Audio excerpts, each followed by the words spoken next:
মধ্যরাতের আকস্মিক এই বন্যায় খাগড়াছড়ি সদর ও দীঘিনালার মুসলিমপাড়া, কালাডেবা, গঞ্জপাড়া সহ অন্তত 10টি এলাকার নিম্নাঞ্চল এখন পানির নিচে।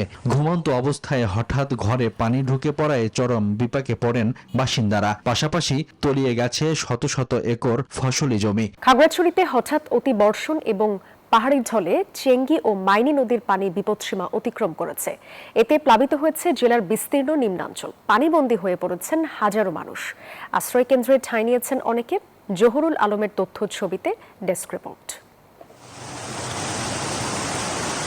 মাত্র 3 ঘন্টার প্রবল বৃষ্টিতেই খাগড়াছড়িতে নেমে আসে পাহাড়ি ঢল আর তীব্র স্রোত। চেঙ্গি ও মাইনী নদীর পানি বিপদসীমা অতিক্রম করে প্লাবিত করে আশপাশের এলাকা। মধ্যরাতের আকস্মিক এই বন্যায় খাগড়াছড়ি সদর ও দীঘিনালার মুসলিমপাড়া, কালাডেবা, গঞ্জপাড়া সহ অন্তত 10টি এলাকার নিম্নাঞ্চল এখন পানির নিচে। মশা দিবসে এক্সট্রিম সমাধান।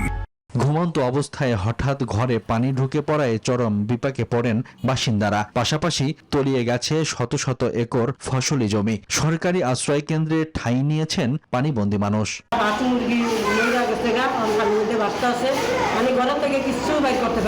আমাদের এই খালটা যদি খনন করে দেন, খনন হয় তাহলে আমাদের দুর্ভোগ থাকবে না। সবগুলোর মাঝে পানি উঠতে বসছে, জিনিসপাতি সম্পূর্ণ পানির মাঝে বাসতেছে।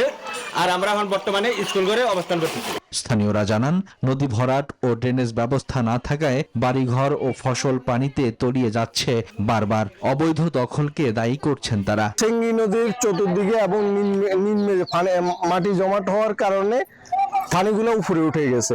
আমাদের নদীটা জরুরি ভিত্তিতে ড্রেজিং করা প্রয়োজন। পরিস্থিতি মোকাবিলায় সব ধরনের প্রস্তুতির কথা জানিয়েছে জেলা প্রশাসন। প্রয়োজনে যত রকম সহযোগিতা প্রয়োজন, খাবার বা অন্যান্য যে কোনো সহযোগিতা, সরকার সবসময় পাশে আছে।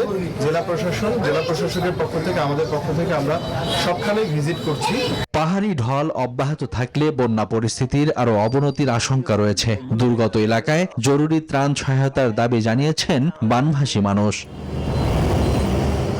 Desk report, news 24।